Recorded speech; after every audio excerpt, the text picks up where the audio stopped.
15. I'm Jim Thomas with Time Saver Traffic on Sunny 95. Sunny.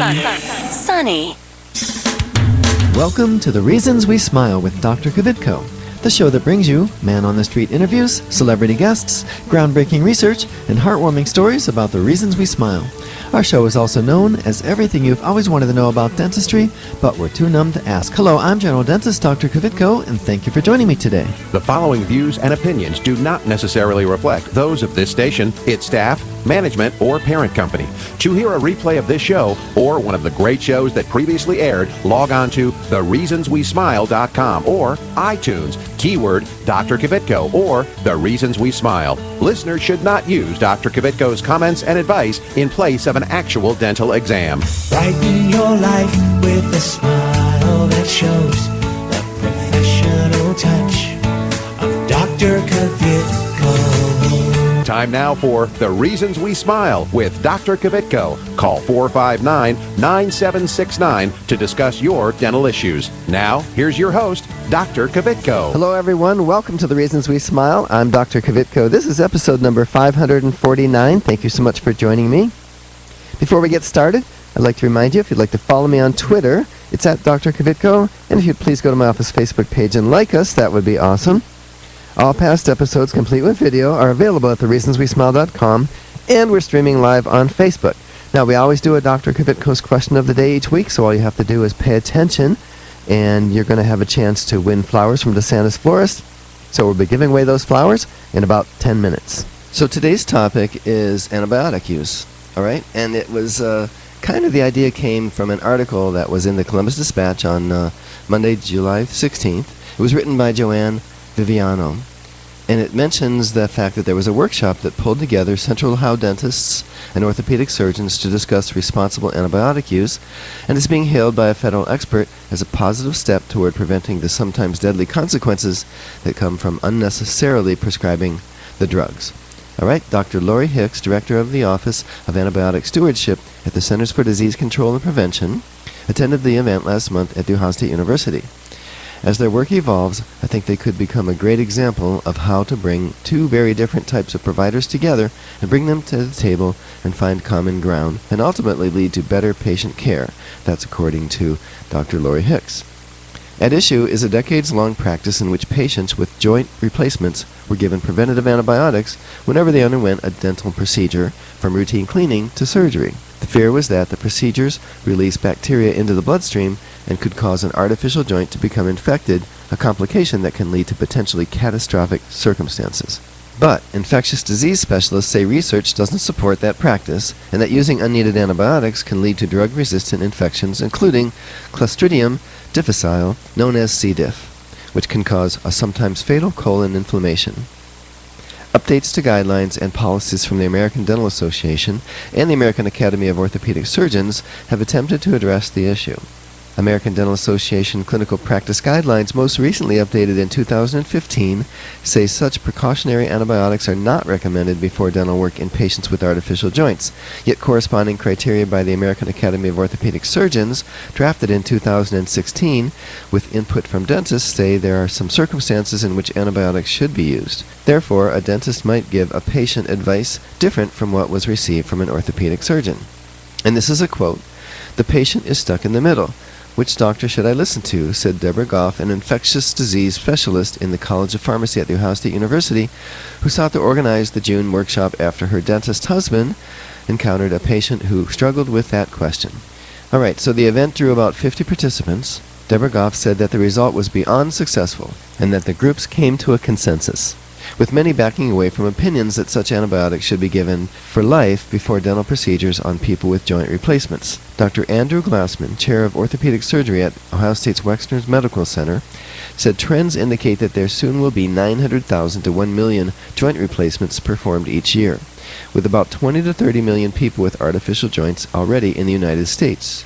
If each receives a dental cleaning twice a year, the cost for preventative antibiotics could reach hundreds of millions of dollars. Dr. Glassman said, all with little evidence that dental work increases infection risk in such patients and with significant evidence that drug overuse can lead to antibiotic-resistant supergerms and fatal infections. As such, orthopedic surgeons are starting to question the wisdom of advising joint replacement patients to take preventative antibiotics before dental work for life. We've sort of broken the ice and begun a dialogue, said Glassman, who helped organize the workshop. Quote, this is just the beginning, he said. Helping facilitate the event was Dr. Peter Larson, chair of oral and maxillofacial surgery and anesthesiology at The Ohio State University's College of Dentistry. He said the lack of consensus becomes more problematic as an aging population requires more artificial joints. Quote, one group wants to do everything they can to eliminate infections, and the other group wants to do everything they can to eliminate antibiotic use or limit antibiotic use, according to Dr. Larson. He said the groups at the workshop became more sensitive to the others' concerns and showed us what could happen potentially if we were able to do this on a more expanded level. All right, now Dr. Thomas Pommier, a Canton dentist, helped write the 2015 American Dental Association guidelines and the 2016 American Academy of Orthopedic Surgeons criteria. He said nearly all joint infections are caused by skin bacteria, and that it's uncommon for mouth bacteria to cause such infections. Teeth brushing, eating, or using a toothpick also will release the same bacteria that are released during dental work. The best science we have available indicates that there's no benefit of using the antibiotics and no need of using the antibiotics before dental treatment. That's according to Dr. Pommier. Healthcare practitioners, he said, have a responsibility to use science and evidence-based practices. And we all have the responsibility to, hopefully, have a message that is consistent for our patients so that they don't feel caught wondering what's the right thing to do, he said. Dr. Antonia Chen, president of the Musculoskeletal Infection Society, said the American Academy of Orthopedic Surgeons criteria allow orthopedists to determine when antibiotic use is appropriate. Considerations include when the joint was replaced and the invasiveness of the dental procedure, as well as whether a patient is severely immunocompromised, has diabetes, or a history of joint infections. Dr. Chen, who practices at Brigham and Women's Hospital in Boston, attended the June workshop and said it's rare for local practitioners to be brought together. Quote, it was more of a cognizant recognition that we as providers should both decrease the amount of antibiotics we prescribe because not all people need it, she said. I think the people there will actually change their practice, and that is huge. All right, so again, this article was taken from the Columbus Dispatch, July 16th, written by Joanne Viviano, who, in my opinion, did an awesome job with this. All right, so let's talk a little bit about this, and I have some more information for you. This comes from Very Well Health. It was written by Jonathan Clouet, MD, a board-certified physician, updated June 19th, 2018, so this is pretty recent stuff. So he writes that persons who have undergone joint replacement surgery are at risk for developing infections of their implanted joints. In severe cases of infection, a person may experience the loss of bone support to the implant and require surgery to repair it. It's for this reason that doctors make every effort to counsel their patients on ways to avoid infection. It is a serious problem affecting between 1% and 4% of joint replacements recipients over the course of a lifetime.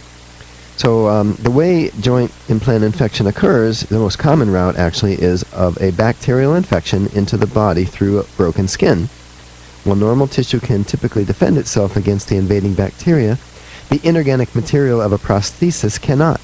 It is there, then, that an infection can seed and cause damage to the surrounding bone and tissue.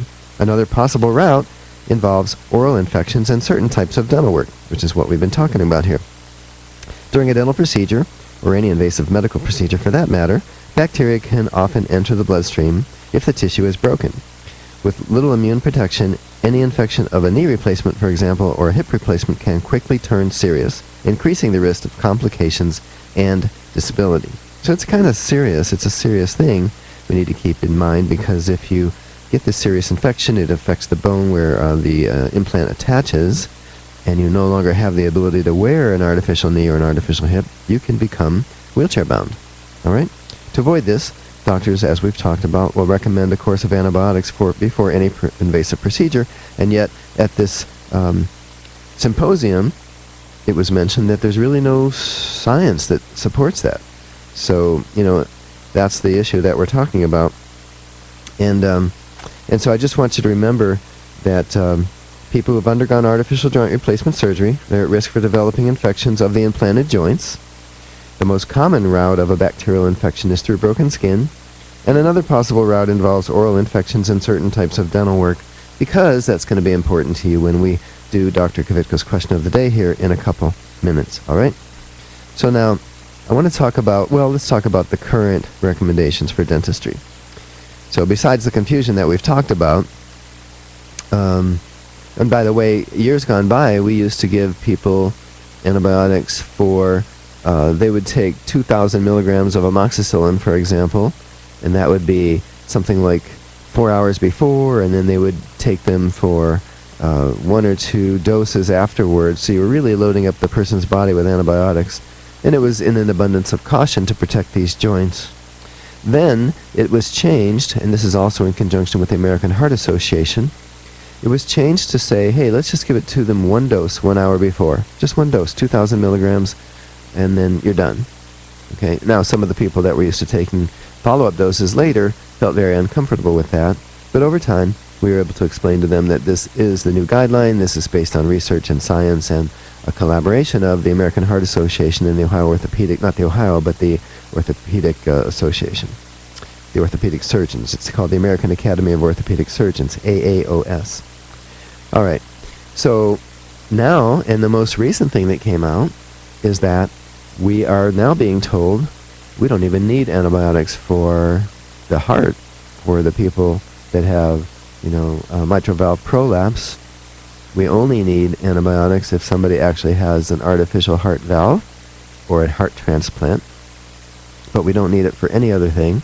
And when it comes to people with artificial joints, hips and shoulders and knees and ankles, now we're being told that we don't need antibiotics unless the device was implanted less than 2 years ago. Okay? And then as you heard from the symposium, some people are saying we don't even need it for that. But so we are, kind of in this quandary. We're trying to work through it.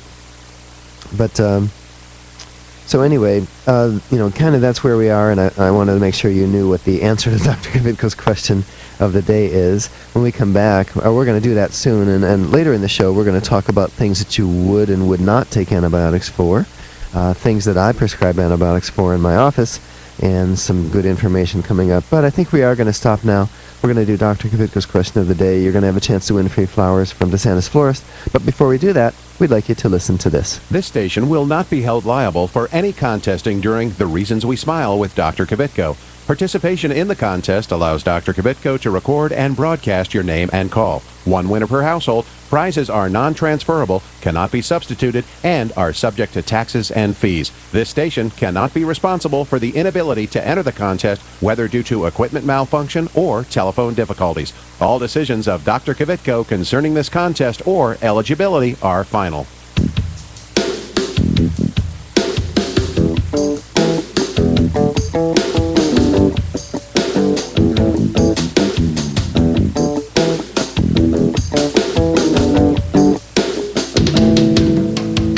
And now it's time for Dr. Kvitko's question of the day. All right, and you're going to have a chance to win free flowers from DeSantis Florist. Let me give you the number now. It's 614-459-9769. That's 614-459-9769. Today we're talking about antibiotic use in the dental office. Which of the following have we mentioned so far as being true?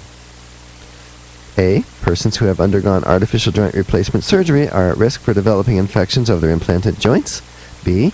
The most common route of a bacterial infection is through broken skin. C. Another possible route involves oral infections and certain types of dental work. Or D. All of the above. All right?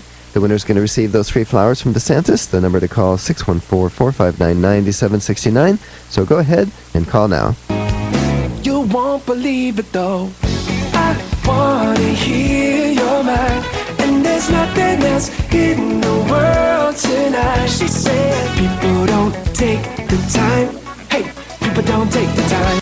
Hi, I'm Keith Carlos, winner of America's Next Top Model and star of Chocolate City 2. Look for my smile on the big screen this summer, courtesy of Dr. Kvitko. Stay tuned to The Reasons We Smile with Dr. Kvitko, the world's most interesting dentist. Hi, I'm Dr. Kvitko, general dentist and host of the Reasons We Smile radio and roadshow. Did you know that you no longer need to visit several different dental professionals to get more complete dental care? We handle everything from cleanings and orthodontics to restoration, implants, and smile makeovers, all in my office. And now we have 2 locations. Get the most advanced technology and procedures available today. It's more complete dentistry. Visit worldsmostinterestingdentist.com for more info about Dr. Kvitko.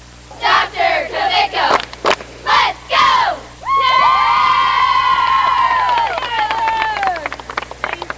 Hi, this is Richard Simmons. Dr. Kvitko's here, and he's going to help you with all of your problems. Are your teeth yellow? He can fix that. Are you missing a tooth? He can put a new one in. How is that? That's very good. Thank you, Richard.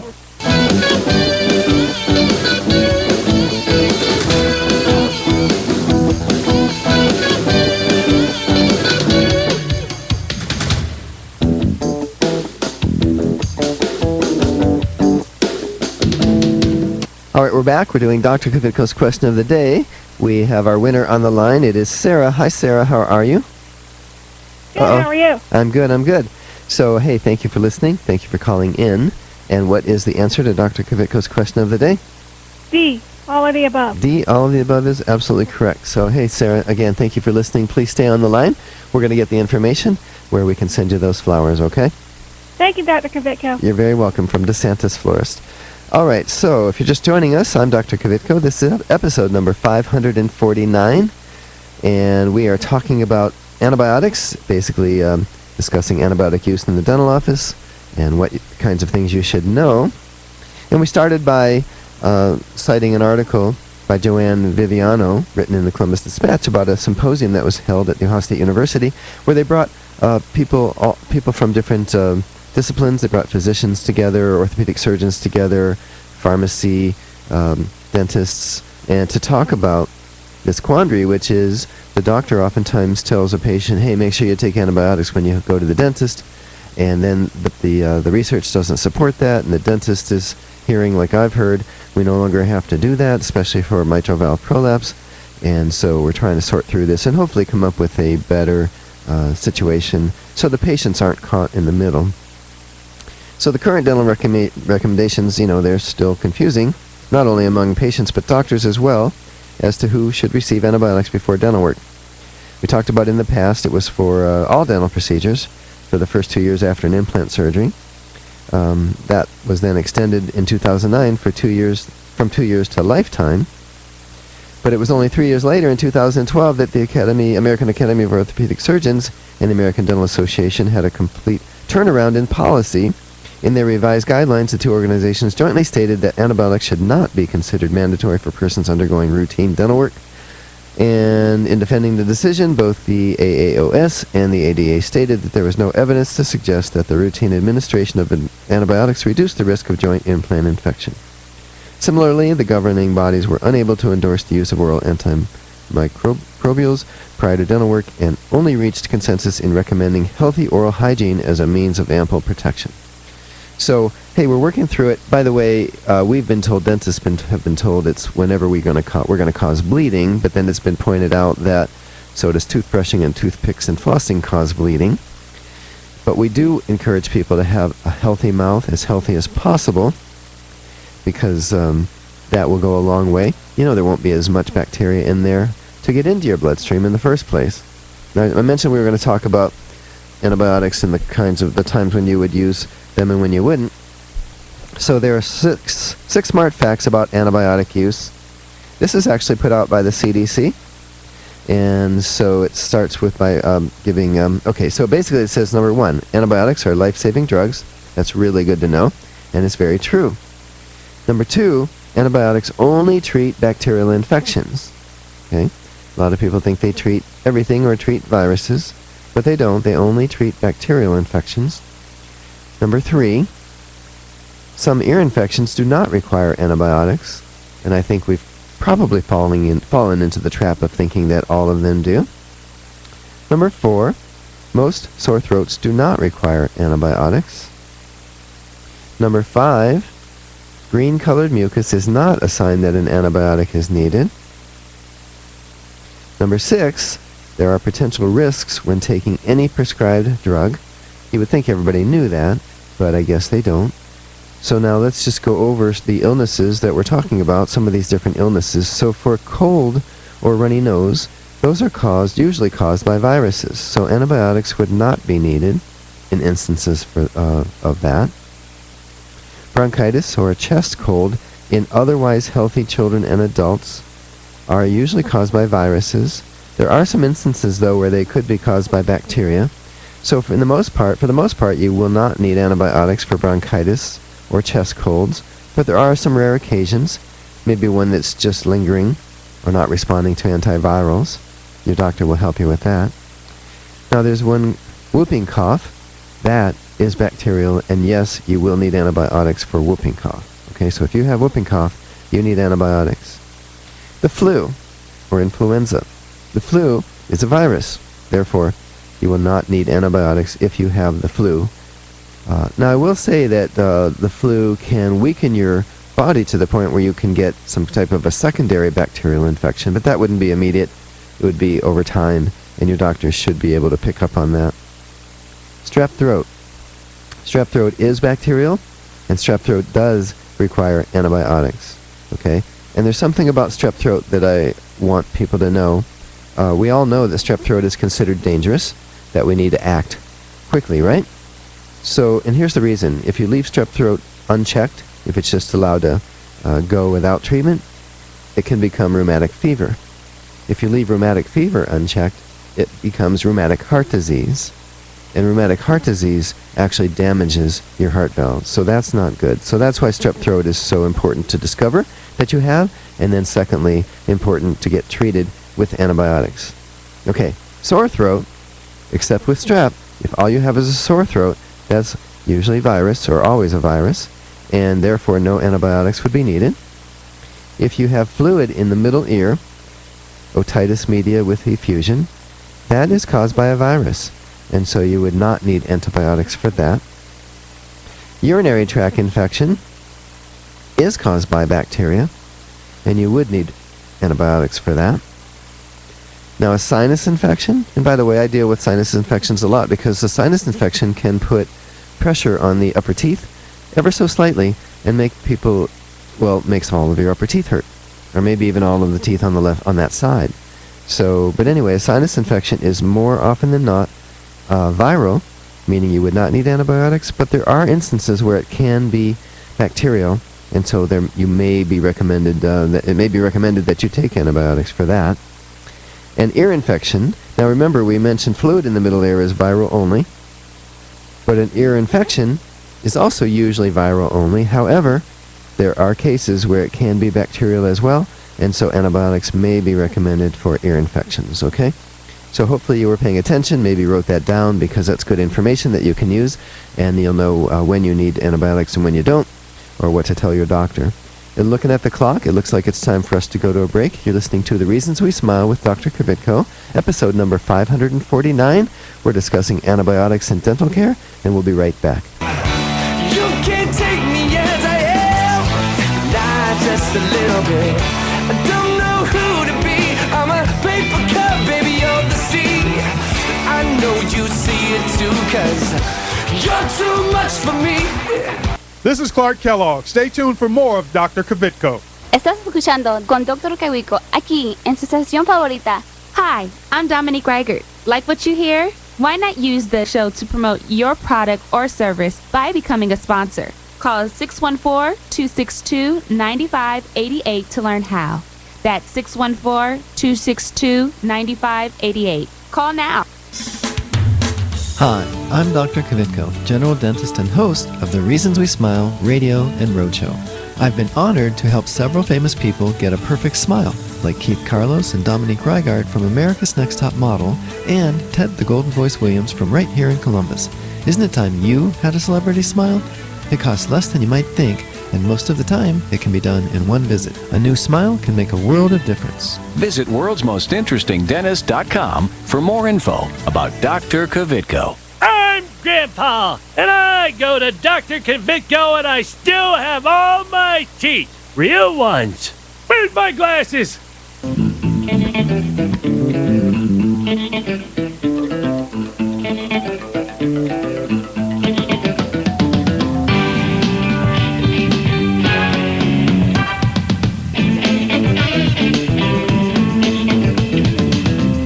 All right, if you're just joining us, I'm Dr. Kvitko. This is The Reasons We Smile. It's episode number 549. Really appreciate you tuning in. Today we're talking about antibiotic use in the dental office and how it relates to people with implanted joints, that sort of thing, as well as we're about to talk about the kinds of things that I use antibiotics for and so on. But hey, I was just given a little an interesting tidbit on our winner of Dr. Kvitko's question of the day, Sarah. Sarah, as you may know, we deliver the flowers on Tuesday afternoon. And as it turns out, that's Sarah's birthday. She'll be 41 on Tuesday. So happy birthday, Sarah, if you're still listening. I'm sure you are, so happy birthday. Hey, we just brought a smile to your face, right? It's called The Reasons We Smile. All right. So I'm going to, so when I in the dental office, you know, I do impacted wisdom tooth removal. I do abscess teeth, meaning I do root canals. I do apicoectomies. I do a lot of things, and there are a lot of things that involve infections. And so if I'm taking out a perfectly healthy tooth and there was no infection, what I mean by that is a tooth where the tooth broke off. It's not perfectly healthy. let me backtrack. Yeah, I take out perfectly healthy tooth for orthodontics. An orthodontist, a patient of mine, going to be getting braces. He wanted me to take out the upper first bicuspid and the upper second bicuspid. Those are perfectly healthy teeth. We did not prescribe antibiotics for that. There's no reason. There's no infection. Now, you can have a rotten tooth that is broken off at the gum line but doesn't yet have an abscess. I can take that tooth out and not need antibiotics either. But if I take out a tooth that has an abscess, it clearly has infection at the base of the root. I'm going to go ahead and clean that out the best I can. Sometimes I'll even irrigate it with a betadine solution, but I'm also going to give that person antibiotics. The other thing that I'm going to do it for is when I place an implant, because don't forget, dental implants are just small versions of knee implants and ankle implants, and so we want to make sure that the body doesn't reject them, and so I'm going to give people, and I do give people, antibiotics for that. So, you know, that's pretty much it. Oh, I want one thing important, and I'm a little bit short on time, but let me make sure I get this out.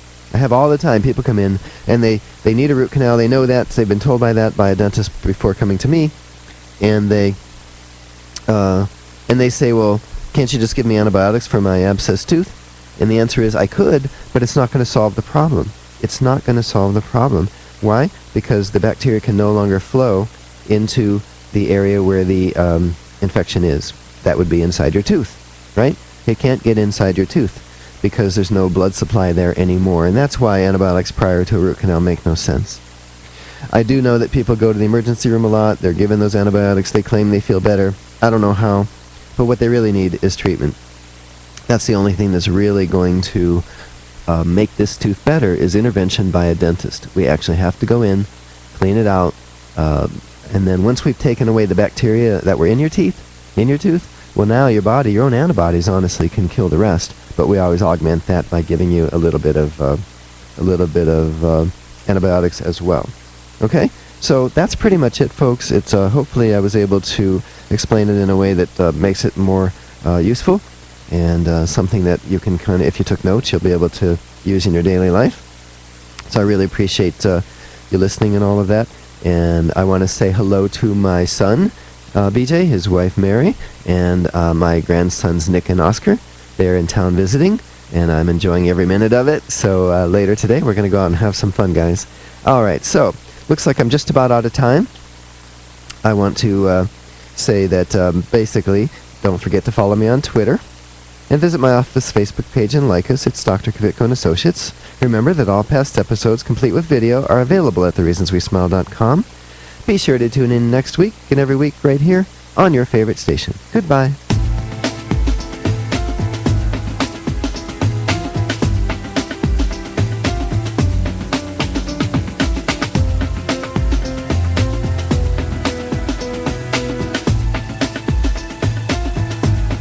This is Carly Red from Love and Hip Hop Atlanta, the hit show on VH1, urging you to tune in next week with my dentist, Dr. Kvitko. If you're interested in learning more about this and other dental health topics, go to thereasonswesmile.com to access full episodes of Dr. Kvitko's show. If you'd like Dr. Kvitko, the world's most interesting dentist, to speak at your next event, please call 614-262-9588. That's 614-262-9588, or send an email to speaking@thereasonswesmile.com.